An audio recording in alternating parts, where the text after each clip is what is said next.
الحمد لله القائل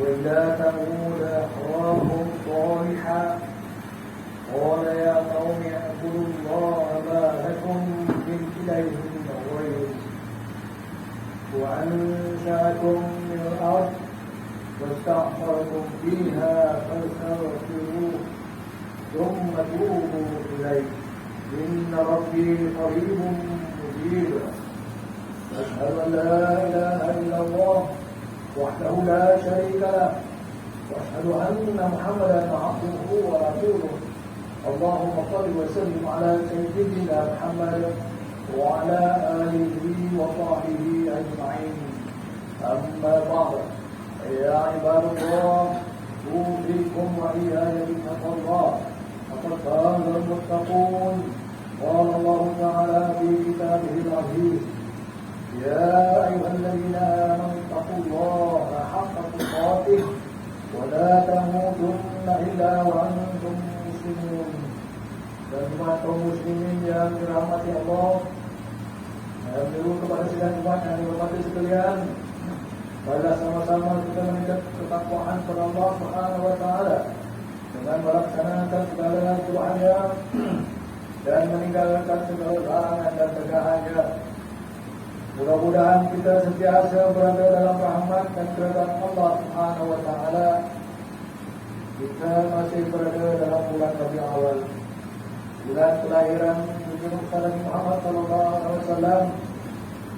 Bersama-samalah kita memperbanyakkan selawat dan salam kepada baginda Rasulullah SAW. Mudah-mudahan kita menjadi insan yang beruntung di dunia dan termasuk dalam kalangan orang yang mendapat syafaat baginda di akhirat kelak. Dan jemaah yang berhormat sekalian, bagi memastikan keselamatan diri, warga dan juga anggota masyarakat ada semasa pandemik ini, saya menyeru kepada jemaah sekalian agar memastikan diri kita, warga kita dilindungi oleh Allah SWT dengan berusaha berkejar mengambil suntikan vaksin.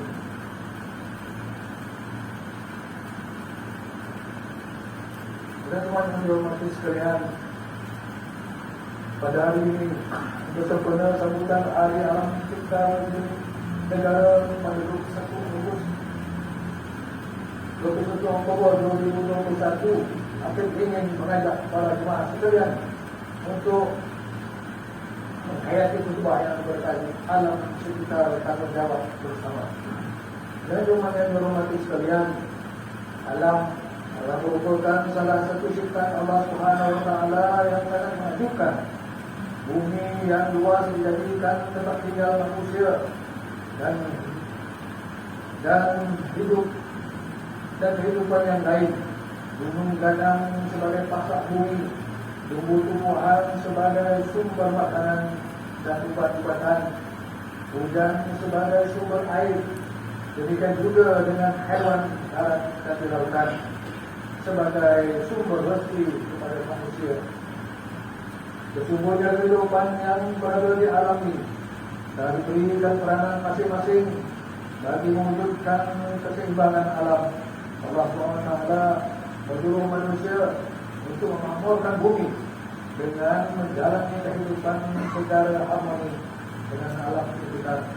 Manusia dan alam sekitar mempunyai hubungan yang sangat rapat, malahan saling memerlukan di antara satu sama lain. Maka tidak heranlah Islam begitu ditiberkan tanggungjawab manusia untuk menekalkan keharmonian dengan menjaga alam sekitar berkhalifah di muka bumi. Manusia telah ditugaskan untuk memikul amanah memakmurkan alam sekitar dengan sebaik-baiknya dari berlakunya sebarang keburukan dan kerusakan. Manusia bukan sahaja perlu memelihara amanah yang besar ini, bahkan juga perlu bijak dalam mengatur penggunaan hasil bumi secara ekstrim demi memastikan generasi kita akan datang seterusnya dia tak terbeban dengan sifat tamak dan menghapuskan setengah pihak yang tidak bertanggung jawab. Firman Allah SWT dalam surah Hud ayat 61 yang dibacakan pada awal khutbah tadi, maksudnya, dan kepada kaum kamu kami utusan saudara mereka Nabi Saleh. Dia berkata, wahai kaumku, sembahlah kamu akan Allah. Sebenarnya ada Tuhan bagi kamu selain daripadanya.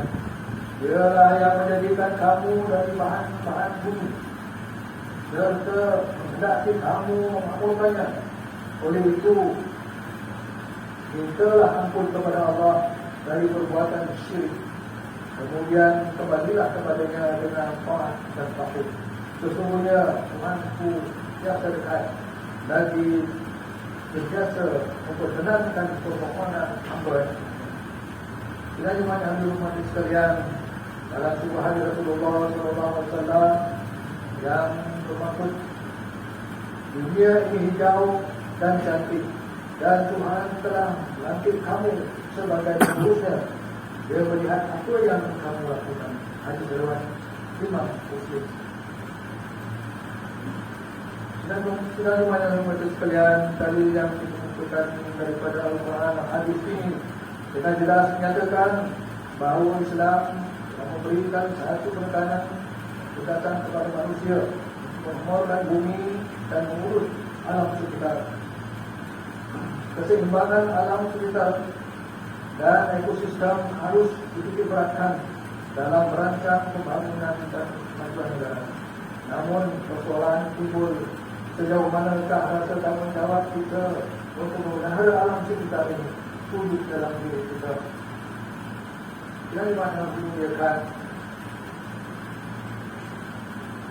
penggunaan buruk setengah manusia seperti membuang sampah merata-rata, membuang sisa buangan tidak menurut ajaran Islam,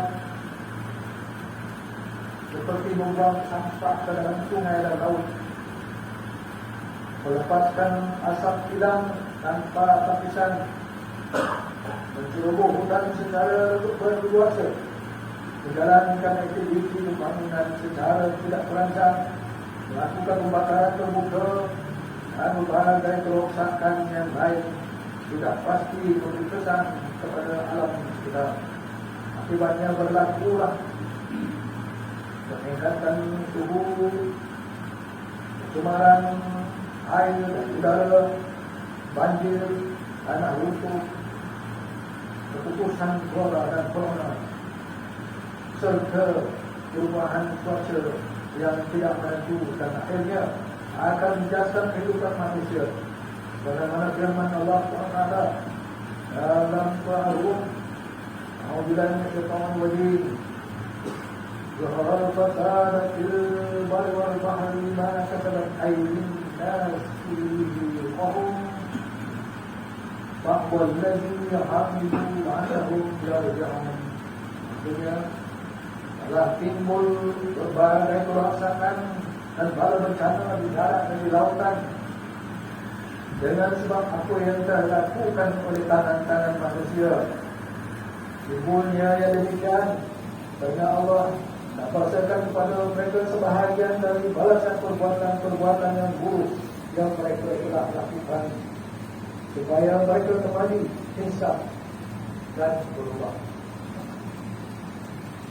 Kaum muslimin yang dihormati sekalian, langkah penjagaan alam sekitar adalah bermula dari diri sendiri, warga dan juga komuniti setempat, dengan bersama-sama mengamalkan gaya hidupnya dan bersih, tidak membuang sampah merata-rata, tidak membazir air dan elektrik, tidak melakukan pembakaran terbuka, serta memastikan persekitaran tempat kediaman, masjid, taman perumahan bersih dan terpelihara dari sampah tarak dan kotoran. Marilah sama-sama kita mengubah sikap kepada lebih bertanggungjawab dalam menjaga kelestarian alam sekitar. Mudah-mudahan Allah SWT menguliakan keselamatan dan kesejahteraan dalam kehidupan kita, dan sentiasa mensyukuri nikmatnya dengan memelihara alam sekitar.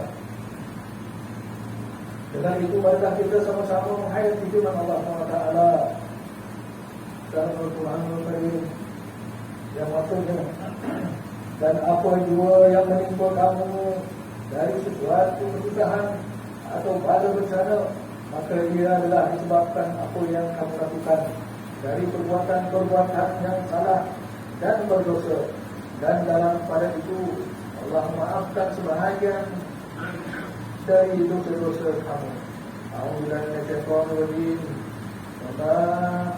Wama asabakum min musibatin fabima kasabat aydikum wa ya'fu 'an katsir. Barakallahu li wa lakum bil Qur'anil 'azim wa nafa'ani wa iyyakum bima fihi min al-ayati wal dhikril hakim. Taqabbal minni wa minkum tilawatan wa innahu sami'un 'alim.